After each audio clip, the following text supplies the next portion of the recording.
All right, let's go back in time. I just drove through the old neighborhood called Branson Heights. We were terrorizing that neighborhood Halloween many years ago. It's your Pratte Pack and the number one member cracking open an ice cold Yingling, thanks to Richard Yingling, America's oldest brewery. Don't forget Coons Market, McKnight Road, Banksville Road, over 600 varieties of your favorite beers, microbrews, craft beers, and more. But Ed Shewalk, you ever think about how many beers we have had in our life from Ed Shewalk in Rochester? How about some of the old ones, like with Kohler and Duke and Schmitz and Blatz. Pete's Beer Distributorship up there by Jimmy K's. Stoney. Oh, yeah, man. Listen, when I became the voice of Stoney's, I thought I had arrived. And then when I got to be the voice of Iron City, I really thought I had arrived. The reason I'm here after this long day of being everywhere, we're going to pick our weekly winners against the spread, as we always do on the Coons Market Black and Gold Sunday show. But Mr. Nemecek is going to play along at home just to have a little bit of fun. And we always remind you, betrivers.net is where we follow the latest lines. And you should always check even an hour or so before kickoff, because you just never know where that line is going to end up. I took the Jets. They're giving 2 to Houston, that Thursday night matchup, Amazon Prime right now. What's happened to the Jets, Nemi? I mean, their defense is pretty solid, but Aaron there, I don't know, I think the age factor finally caught up to him. Did you ever tear your Achilles? You tore everything else. No, Achilles.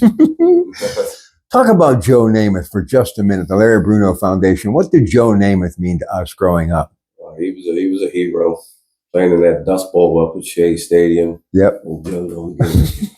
He always did that. Yeah. Before he approached the line of scrimmage, like he pushed his shoulders pads back. You realize you were my hero from a very young age. You played for the Fighting Irish of St. Joe's. You wore number 12. You were green and white. The Jets were green and white. And when they were making that Super Bowl run, we were like in 7th and 8th grade. So I was watching you play football under the lights up there at Oak Hill Field, a member of the Fighting Irish of St. Joseph. I think Mike Ray's or somebody, we still got Joe Namath's junior high football helmet. Oh, come on. Because remember his grandmother? Yeah. Frankie? Yeah. She was best friends with Joe's mom. And somehow she used to babysit Joe. So, Cranky did. Yeah. She was the best. So I think she got the helmet somehow, and Mike has it. Or I might have it in storage somewhere. It says Namath in the back on the. No kidding. Back, yeah. Wow. You know, my uncle, the late Richard Cairns, worked at B&W with Joe's family, his dad. And he ended up getting a game jersey that Joe Namath wore. He passed it on to his son, Dickie and Cairns. I don't know. Everything. Nice. Joe means so much to us. He really does. All right. So here are the Sunday matchups. You got Cleveland with Winston now at quarterback. Watson's done. He tore his Achilles, non-contact. Against the Chargers, Justin Herbert, Coach Harbaugh, they're spotting him 1.5. I'll tell you, they look like a completely different football team with Winston. And they led him to victory against Baltimore. Yeah. What do you like? Cleveland's hot now, so I'd stay with Cleveland. It's at Cleveland, so. Tua is back. Didn't get him a win, but he is back, so they're a much improved offense. But I think Josh Allen's playing his best football, and he reminds me of a young Ben Roethlisberger. They're spotting Miami 6. Who do you like in that game? That game at Buffalo, Buffalo's hot. I got to stay with them, giving up the 6. All right, Carolina, 7.5. They are getting against New Orleans. I don't know if Derek Carr is back or not. Spencer Rattler will probably get the start. Kamara still running pretty good with the football. Carolina's a mess. Andy Dalton's not going to go. Bryce Young is back in the lineup. Who do you like? I'll take Carolina finally with the 7.5. Las Vegas getting 7.5 against Cincinnati. What in the world is wrong with Cincinnati? Well, what are they now? They 2-6? 2-6. 2-6. They're due. So I think they'll break out this time. And they'll cover the spread. So let's jump out and talk a little baseball. You know, I'm a huge Yankees fan. That crushed me last night. They were just pitiful. I mean, I haven't seen that many miscues since Exxon Little League back in the day. With all due respect, well, how many guys? What were they, like 0 for 20 or something like that? Yeah. Anyway, so what's up with the Yankees? All those errors. I mean, Cole forgets to cover first base. Yeah. Aaron Judge takes his eye off the ball. Volpe misses the easy throw to third. Yeah. They were looking pretty good there for a while, and then all collapsed. The Dodgers are such a well-balanced team. You know, the depth, pitching depth, great hitting lineup, good defense. And you realize with Ohtani deferring most of that money, they're going to keep reloading. Every year they're going to get anybody they want. Don't be surprised if Soto could end up with the Dodgers, which I hope he doesn't, because enough's enough. Maybe even Cole. Wasn't Cole saying he maybe once out of New York, he was hitting in the summer? Imagine him going there. Then. I know. And Glasnow will be back next year as well. And Ohtani's probably going to be pitching again next year. All right, up next, we have got Dallas getting 2.5 against Atlanta. Dallas is pitiful. And they just gave Dak Prescott $250 million worth of cash. Yeah. What do you like? I don't know. I think the Cowboys are going to start rallying, so I'm going Cowboys. All right, Denver, Bo Nix. I like the young man, and I think Sean Payton's finally figuring it out. They're getting 9 against Baltimore. Baltimore's really tough. Baltimore is probably going to be just chomping at the bit to get back in the W column. I think, in my opinion, I think really you got to look at Baltimore in this one. I'd say Baltimore, but I don't think they'll cover that 9. It'll be a little tighter. Explain to me why, even though I love the NFC, we grew up watching Pat Summerall, Brookshire at your home in New Brighton on Sundays, and your dad sitting in that lazy boy behind us, his recliner, kind of describing everything. I mean, we go back to watching pro football in black and white. But it just doesn't have the same pizzazz as it did when Joe Gibbs and them were in Washington and the Giants with Parcells and LT. But nonetheless, you've got the Giants getting 4 against Washington. I love Daniels. I think he's going to be a future Pro Bowler. But, man, this game just doesn't have the magic that it once had. Yeah. Giants got a real tough D. They easily could have won that game against the Steelers, but I'm going with the Redskins. I don't think close enough. I don't think that Daniel Jones is that bad of a quarterback. No, I think he's pretty solid. And he's got neighbors now to throw the football to. They make too many penalties. By the way, this is how I learned sports, sitting at their kitchen table in New Brighton, and his father and his brother and me and him. That's how your Pratte Pack learned to talk sports. So I will always be indebted to the Nemecek family. Okay, New England getting 3.5 against Tennessee. I don't know if Mason Rudolph's going to go in that or Levis is going to go in that game, but I like Drake May a lot. I think he's going to give them some good seasons to come very soon. So New England's getting 3.5 against Tennessee. Who do you like? I'll go New England also, 3.5. How about Kyler Murray this year? He seems like he's really starting to figure it out. We've got Marvin Harrison Jr., of course, but Arizona's spot in Chicago, $1.50. And I like Caleb Williams. I think Caleb Williams is definitely living up to that first round selection #1 pick out of USC. Go ahead. I'll go Arizona too. Jacksonville getting 7.5 against Philadelphia. Saquon Barkley has made the running back, I think, needed again in the National Football League, and it's become a headline now. You look at what Derrick Henry's doing as well. A lot of that's because of Saquon Barkley running with authority with Philadelphia. They're spotting Jacksonville 7.5. Jacksonville really just has been all over the place this year. I got to go Philadelphia too. That's in Philly. Tough crowd, tough place to play. Here's the big matchup in the NFC. It's that conference matchup between Green Bay, who's getting 3 against Detroit. How good is Detroit, do you think? Yeah, they're going on all cylinders. I like that coach. Great offense, best offensive line in the NFL. So definitely picking Detroit there, even though it's in Green Bay. Seattle getting 1.5 against the Rams, who look like a completely different football team with Cooper Kupp healthy, back in the lineup. Matthew Stafford throwing the football really well last week. Go ahead. I like the Rams too. All right, so that's Seattle getting 1.5. You're going with the Rams. Indianapolis getting 5 against Minnesota. Minnesota wants to get back in their winning ways. They took it on the chin last week, but here's the story. You got a quarterback, Anthony Richardson, taps out. Now Joe Flacco at 39 is getting the start because of Richardson saying no mas. So who do you like in that matchup? I gotta go Minnesota. They fell on a couple bad games there, but they're snapping out of it now. So it'll be fine. Monday Night Football, Westwood One Radio, 93.7 The Fan. Tampa Bay getting 8.5 against Kansas City. Kansas City hasn't looked great, but they're undefeated. Yeah, they'll definitely have to. Kansas City probably 2 touchdown win. Steelers bye week. They got Washington coming up next week. What do you think about your Pittsburgh Steelers? And I know you've been critical at times of Mike Tomlin. Do you think him putting Russell Wilson in kind of gets him a bit of a reprieve? Yeah. I mean, this bye week here, they're healthy, but they got some tough games coming up. Divisional opponents, Philly, Washington. So if I predict what they'll end up this year, I'll say they'll get 12 wins. All right. Deep run in the playoffs, or they'll just cup of coffee? if they can get their first game at home, maybe they can do something. But if they got to travel like a Buffalo or Kansas City, it'll probably be the same thing. Last thing, you were the one that introduced me to the hockey team that is the Pittsburgh Penguins when they were blue and white before they became black and gold. And when Pierre LaRouche, the young man from Montreal, was scoring all those goals, Penguins, man, it's frustrating. Yeah, oldest team in the league.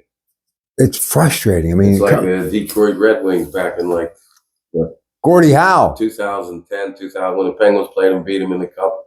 And right after that, Detroit just fell off. I mean, they went to the bottom, and that's kind of what the Penguins are doing right now. So what do they do? I mean, they just signed Crosby again. I mean, what do they do? Do they just basically start from the bottom again? I mean, you're only going to have him for maybe 4 more years. I mean, can you rebuild this team to a Stanley Cup contender within 4 years if you don't have a goaltender? And you got to get younger and faster, and that's it. But they were doing that with Ginzel and all of them, and what happened? There's these other teams, the Rangers and Carolina and all them, and Florida, up at the Florida Panthers, they're right back up on top again. So these teams they're just faster, better goaltenders. So Marc-Andre Fleury was in town the other night, Minnesota. He's retiring. When you think about Marc-Andre Fleury, where do you put him as far as Penguin history is concerned? Well, they wouldn't have won it without him. But Barrasso still your guy? I'd say that's a toss-up there. I'd take either one. Either one. Yeah. All right. You got to tell this story before I let you go. You got the Titleist hat on. Don't forget Golf Galaxy, Dick's Sporting Goods. Absolutely love both those brands. Big fan. The young man who was from New Brighton, who traveled with the PGA Tour, Mr. Bert Painter. Talk about him and what he did. Oh, I worked a couple of those jobs. He was with ABC Sports. And they actually supplied the announcer's booth. So he was on tour for years. Yeah. And they did other stuff too. But then when ABC lost the contract with the PGA, I think that's when it kind of dwindled off. But, he did that probably a good 20, 30 years. All right, we're in New Brighton. They had the Halloween parade last week. Let's just finish on this note. Bars that are no longer here that were once here. You had the Elbow Room. Was it actually known as the Elbow Room? Was there a physical sign out front, or was that just a nickname? That was just a nickname. And the other one, I see that they've actually renovated the storefront, the legendary Barn House. Yeah. That place was rock'em sock'em. I love that place. How about the new place opening there, Big Rock? Tell me about this place. And it's the old bank, West Banco Bank, People's Home Savings going back, ESB. You might have $1 million invested in that. Beautiful, yeah. Man. Absolutely beautiful. Great name, too. Mm-hmm. Great name. But what was the one near next that is now the Blue Marble? What was the original name there? Rosie's Tavern. Rosie's Tavern. Mm-hmm. Rosie's, and then Miners. Bill Miners. He went in there for a while. Yeah, Miners Tavern. And Kel's Inn. You know the one that I think about quite a bit, and I wonder whatever happened and how could it have gone away. The old Balkowski family, Jim's Tavern, Penn Avenue. It's empty now. No one's in there at all. Yeah. I still can't believe that bar's gone. That neon was my guiding light as a kid growing up. I mean, holidays, going to my grandmother's when my kids were small, visiting with their grandparents. It's hard to believe that bar doesn't exist anymore. Yeah, I think the liquor license is gone, so there won't be anybody ever opening up there again. But we got to talk about the classics. We got Woolly Bullies. I drove by there tonight, so tempted. I just wanted to go in. They got stuffed cabbage, by the way, if you're hungry. But Pilgrim burritos are special. Listen to me. They got a little catering business going, the Woolies, and they can really put on a spread. But then you got Jimmy K's, which is off the charts, what he's done there, spectacular. And I think back to when my cousin had Brighton Pit and Pub, and before that, King's Inn, legendary place. But the one place, and I know it's up for sale, and we love the Bloom family, somebody younger than us with some deep pockets needs to go in the corner grill and keep that place open. And I want to go back and hoist a few on Christmas Eve. So the corner grill, do you understand that? That's like a part of our landscape. I mean, that's who we are. Best fish on Fridays, too. My brother-in-law, Bob Burner, Bunsen Burner, says, you'll never leave hungry. You'll never leave hungry. Very true. So Renee and John, really good people. I think she still would like to be part of it some way. Listen, why can't I hit the lottery and just let me move upstairs? You could. And then I could come down at night. We could watch some games and drink a few. And what are you going to call it? I'm going to keep it the corner grill. Or Pratte Pack bar. Always in your corner grill. Listen, That would work. I love that place. As a kid, the penny candy store on my grandmother's end of the street, Yeah. going there, man, always wanted to know what was behind that glass block. I see the neon. I'm like, I got to get in there. Then the door would open and all that smoke would like kind of pour out. But did you hear the good news about Rochester? This is breaking news. The Hilltop is going to reopen. Is it? Yes, it is. Legendary steak salad. You remember we used to actually date? Steak salad. Remember the E on here. Your first date was always there getting that steak salad. You know where else we used to always go on those first dates? Pizza Hut, baby. Mm-hmm. Get that draft beer in a pitcher, mouth-watering good. Still the best pizza around, man. Yeah. But whatever happened to the SOI? You know, I was telling a story about it the other day. Is it Andy Emmerich? I think he used to play some cards. I think that was the last time. Emmerich. Good bowler too. Yeah, excellent bowler. But I've only been in the SOI, which is no longer like one time. Yeah. Whatever happened? How long's that place been shut down? Well, that's probably been a good 7, 8, 10 years. But I see some guys down there working once in a while, so something might be happening. You know what I hear is happening in New Brighton again? It's a Crow Club. Yeah. I hear that place jumps, man. Yeah. Crow Club just down the street here. Listen, Blue Marble's nice. I love the Blue Marble. He's got a picture of Marilyn Monroe in there. Yeah. That I'd love to get my hands on. But I will tell you this. I have great memories of sitting with your dad on nights like this with those 16-ounce pounders. Mm-hmm. His short shorts after work, no shirt, with his little flip-flops on, listening to the Pirates on KDKA. He go sit in that chair and tilt. Man, those were the days, baby. Get a little shot of some Crown Royal or something. Yeah. Good days. Well, listen, thanks for letting me come here and harass you on Halloween. Let me tell you something. I'm going to go through these names in that neighborhood. You have Mrs. Baker to the right. Okay, you have the Vogel family to the left, Yeah. the Bellins, the Rossicks, the Justies. Then you roll up that street. You had the Kombalinkas. You had your family. You had Danny Sheets. You had the Panders. You had the Balsers. The Smith family. Go around that bend. The Gricos were up there. And you had two sets of Gricos. And you had Butch and Rick Powell. You had the Clark family. Yeah. And it was just, and the neighborhood to grow up. Alma Powell's still up there. We love you, Alma. And the Libertor family. Mm-hmm. Man. Billy Klitz, she's still up there. The best. The Klitz family. Yeah. Atkinson. Mm-hmm. I think that's the three that are left. Then there was Mr. Lindsay. And he had that fence around his garden. Don't let a baseball go in there. You ain't getting that baseball back. Get out. But I remember the dogs too. We had variations of dogs. You had Lucy. I had Shawnee. I mean, there was Sam the Basset Hound. You had Hansy, who was a boxer. Hansi. Yeah, I mean, and Tippy, the Gricos dog, that fathered Shawnee's first set of 8 pups. But I'm telling you, when I was driving through that neighborhood tonight, warm night like tonight, the leaves are rustling. It just brings back all these good memories, man. Yeah. And that's when they gave out big candy bars. Oh, yeah. I can still tell you right now, Mrs. Baker always gave out Musketeer bars. The Gricos were doing the popcorn ball or the apples. And I never minded either one. But, man, we'd go out till 10, 11 o'clock at night. I'll tell you, the last time you and I went Halloween, we were in 8th grade. We both went as hippies. So peace. All right. All right. I went as Kanish. Remember Kanish? Listen, for those of you who are old enough, Kanish and Rodney were on WTAE. I think Joe Negri had something to do with it. Paul Shannon had something to do with it. Basically, you were in the Halloween parade as Kanish, too. Yeah, just a mop on my head and a toilet roll wrapped with Band-Aids, and that's all. Kanish. Right. That's a wrap.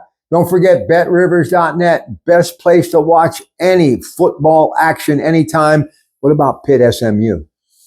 That's going to be a toughie. 7.5 points. Pitt favored? No. I didn't. That's Saturday night. Your heart's with Pitt, but how didn't SMU just kind of get going again? How did they get going so quickly? They were decent last year. I think they made a bowl game. They were a few games up. You like this Holstein kid? Oh yeah.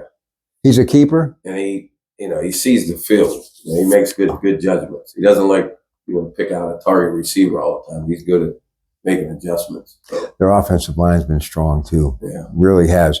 And the Sharks on defense, they're coming to age. You realize how long it's been? 76, Tony Dorsett. That's a long time ago. The Hawk. Now, did you play, let's get to St. Regis where Danny Marino went. Yeah. You guys played at that field when you were at St. Joe's. Was it just like sticks and rocks and glass? That was one of the oil dirt fields. You know, it was a dirt field and they treated it with oil.